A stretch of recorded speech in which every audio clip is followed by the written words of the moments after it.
This, my friends, is the Bambu Lab A1 Mini, and it literally fits anywhere. So I already made a video about this 3D printer, why I got it, that I want to compare it to my A1. 5 things I hate about the Bambu Lab A1 Mini.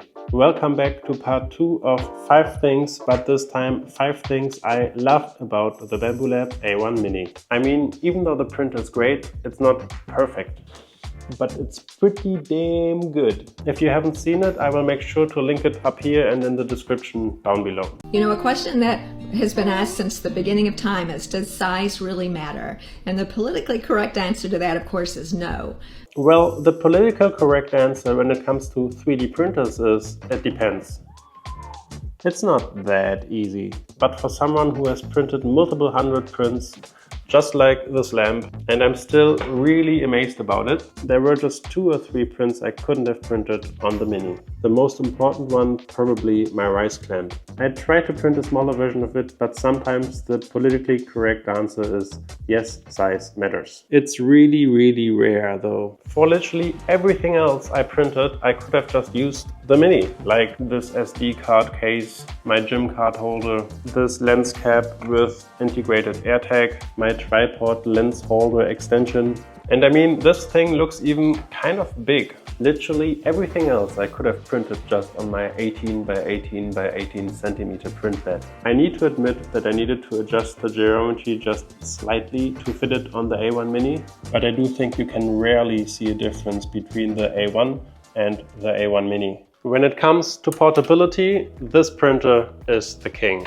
It's just lightweight, especially with this handle, super easy to transport, and my printer often changes locations for whatever reason. Having one dedicated spot for your printer is obviously the better choice. But especially because this is my parents' printer, which still sounds ridiculous, I wouldn't want to have a big and heavy printer.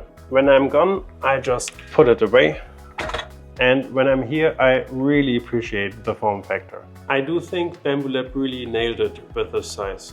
But it obviously depends on your needs. If you're a big Deadpool and Spider-Man helmet printer, this printer is obviously not for you. But if you are like me and you are more into functional prints and you are maybe tight on a budget, this printer is just enough.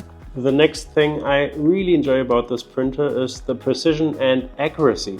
I printed the scan with a thread and it just works wonderful. As I know, the print quality of this printer is pretty much the same, comparing it to the A1, the P1S or even the X1C, which costs over $1,000. And while printing, people say it's even more quiet.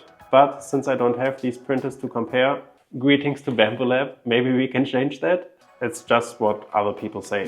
The 4th thing I really enjoy about this printer are all the features. It's actually the reason why I got into 3D printing in the first place. Back in the days, I really refused to buy a 3D printer because I just didn't want to tinker around. I just didn't want to deal with all this bad leveling, temperatures, error messages. Okay, I still get error messages from time to time, but that's mostly my own fault and really easy to fix. I remember the days where you needed a piece of paper which you then placed underneath your nozzle to manually level your print bed. And I just never wanted to deal with that. So having a printer which does all of it automatically is just awesome.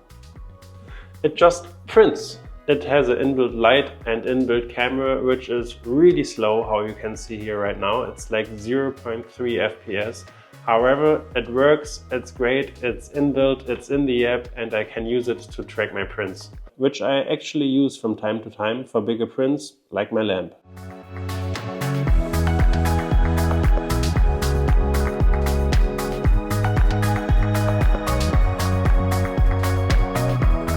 Oh, and it's super fast, but I don't think there's much I will need to explain. Changing nozzles can be done in less than a minute. You don't need any tools, but I rarely change my nozzles, to be honest. I just stick to my 0.4mm nozzle most of the time. Talking about nozzles, maybe there's anything else you will eventually need to replace at your printer at some point. There's a website called Bambu Lab Wiki. It's like the Wikipedia of Bambu Lab, obviously. It shows you how to maintain the printer, troubleshoot, and maybe replace a part. It's just really beginner friendly.